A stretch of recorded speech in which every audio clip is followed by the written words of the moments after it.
So it's November 2000 and I'm in Las Vegas on location for a magazine called Connections, which is the in-flight magazine for Sun Country Airlines. Hello, my name is Robin Hill and I've been a photographer for 35 years.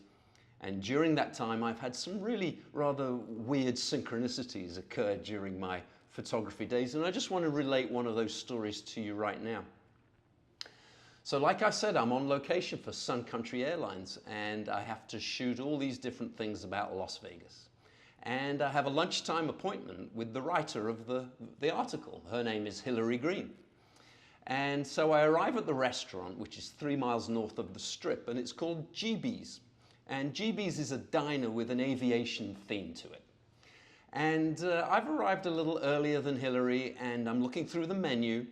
And I always order a Philadelphia cheesesteak sandwich at those kind of places.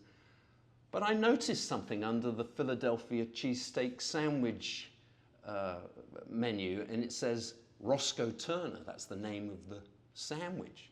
And I said to myself, you know, that's strange. My best friend's name is Roscoe Turner. In fact, this is Roscoe over here. I took this picture of him in 1990 in St. Thomas. He's a jazz guitarist and astrologer and now teaches English as a foreign language in Bangkok, Thailand. Anyway, I said to myself, I wonder why it's called a Roscoe Turner. And then I look around the GB's restaurant and I see this big Time magazine cover and it says Roscoe Turner, flying ace. He was one of those magnificent men in their flying machines that used to stand on the edge of the biplane and do all these heroic things. And I'd never heard of Roscoe Turner. I didn't know that he was a famous person in the 1930s. I didn't know that my best friend shared a name with him. So I said to myself, that's a little odd. Of course, I've got to order this sandwich. And as I'm ordering the sandwich, Hillary Green, who is the writer of the article, walks into the restaurant and she orders a salad. So I've never met this lady before, and we sit down to chat, and it turns out that she's English, like me. And over in England, sometimes we've got a bit of an acute ear of where somebody has come from. And Hillary has a very neutral accent, beautiful accent, but she's just got that tiny little hint of Cockney, like just slight East End of London. You can barely make it out, but it's there. So I ask her that dreaded question, you know, where are you from, Hillary? She says, I'm from London. I says, well, I kind of figured you were from London. Which part of London are you from? And she says, well, I'm from Gants Hill in Ilford. I said, that's very interesting, Hillary. You know, my best friend Roscoe, he's from Gants Hill in Ilford too. She says, oh, how interesting. I left when I was in 1957.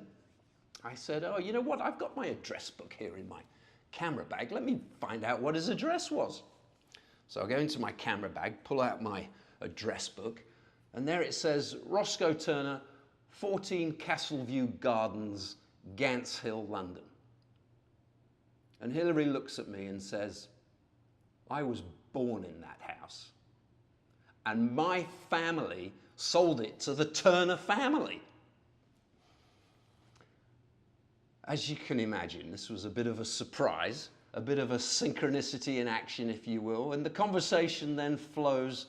And it turns out also that my mum's closest friend, her name was Phil Bowers, she also lived in Gants Hill, and her family also knew Hillary's family. And not only that, my mum's best friend's son, Richard, happened to go to school with Roscoe, who happened to go to school with one of the Greens.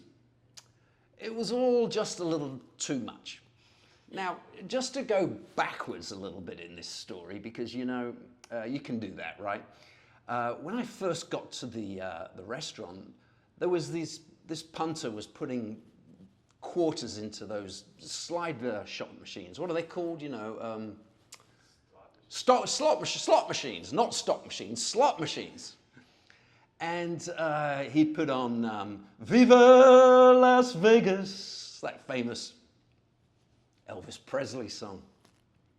So after that, he goes back to putting quarters into the, what are they called again? Slot machines. Slot machines. He's winning the fruits and stuff.